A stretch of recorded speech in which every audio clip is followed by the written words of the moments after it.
Ljudski i pseći svijet se totalno razlikuju i neki naši postupci poput zagrljaja su za nas ljubav, a za psa napad. Želite li otkriti top 10 stvari za koje vlasnici ne znaju da pse čine tužnima? Ako volite pse, pridružite se svim ljubiteljima životinja pretplatom na kanalu, lajkom, komentarom i dijeljenjem s prijateljima, a sada slijedi top 10 stvari koje čine psa tužnim. 10. Previše ograničenja i zabrana. Ovo se odnosi na dvije stvari, a to su ograničenje prostora i onoga što pas voli. Dakle, ako netko stalno čuje ne, gubi želju za suradnjom, a tako je i sa psima. S druge strane, zagrlja i tapšenje po glavi su u ljudskom svijetu znakovi ljubavi, a kod pasa ograničenje kretanja, te se pas osjeća zarobljeno i tužno. 9. Loša komunikacija s vlasnikom. Psi žele komunicirati s nama, iako ih čini sretnima kada razumijemo njihove neverbalne znakove koje nam stalno šalju. Većina ljudi ne zna da zurenje u oči od nepoznatih osoba kod pasa izaziva nelagodu i znači prijetnju, naglo naginjanje na psa, fizičko navladavanje, to jest dominaciju, nagli pokreti ljutnja i slično, te takvi postupci čine psa tužnima i on se povlači ili nas liže i kaže nam nisam ti prijetnja. 8. Nedostatak fizičkog kontakta. Psi su emocionalna i društvena bića koja zahtijevaju dodire i maženje, a to je vidljivo čak i kod najsamostalnijih pasmina pasa. Bez fizičkog kontakta osjećaj sigurnosti i povezanosti kod pasa pada, te pas osjeća samoću i tugu.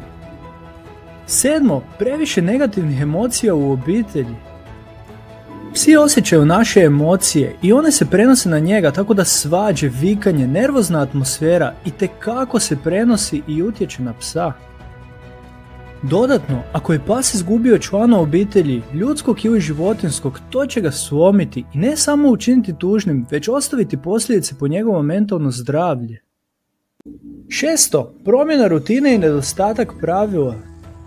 Psi obožavaju kada je sve predvidljivo i mrze zbunjenost i promjene. Nagle promjene u rasporedima, nedostatak snažnog vođe i čvrstih pravila izazivaju kod njih zbunjenost, nesigurnost, stres i samim time osjećaj tuge.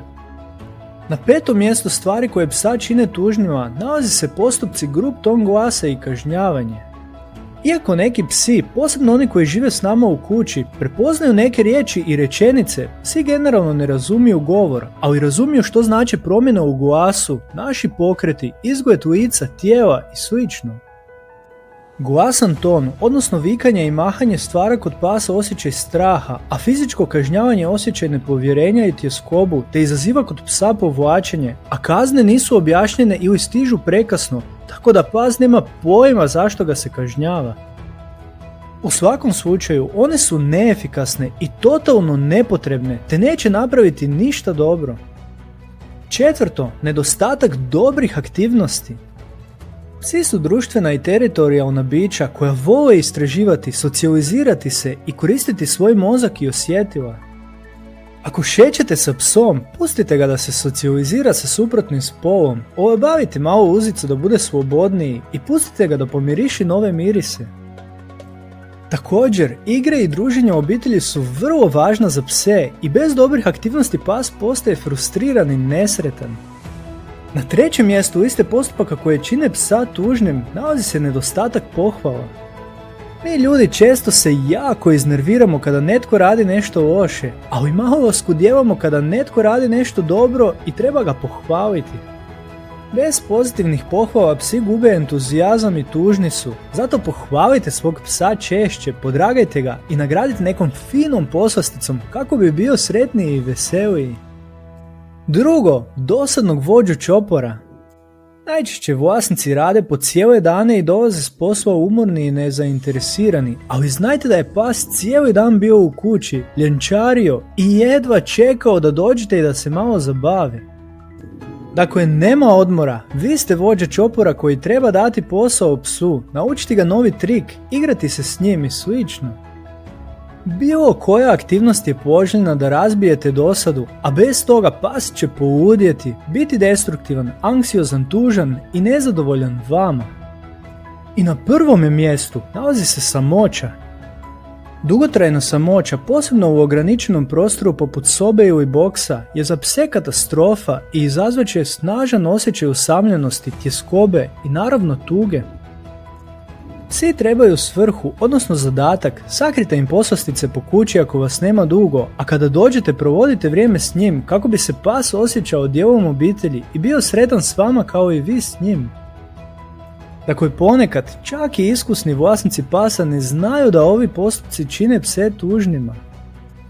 Naravno, ovo nije konačna lista i potrebno je promatrati svog psa i vidjeti kako on reagira na određene postupke, ljude i mjesta, te po potrebi izbjegavati ih. Ali ne brinite, ako provodite vrijeme sa svojim psom, naučit ćete kako komunicirati, družiti se i sretno provoditi vrijeme, te će pas uljepšati život vama, ali i vi njemu. Zvuči dobro, zar ne? Ako znaš za još neke pasmine koje nisam naveo, imaš sugestija ili dodatnih informacija, svakako ostavi komentar ispod videa. Želiš li vidjeti više? U opisu sam pripremio linkove na top 10 stvari koje psi obožavaju, mrze, kako učiniti psa sretnim, koje su stvari štetne za pse, top 10 znakova govora pasa i još mnogo više.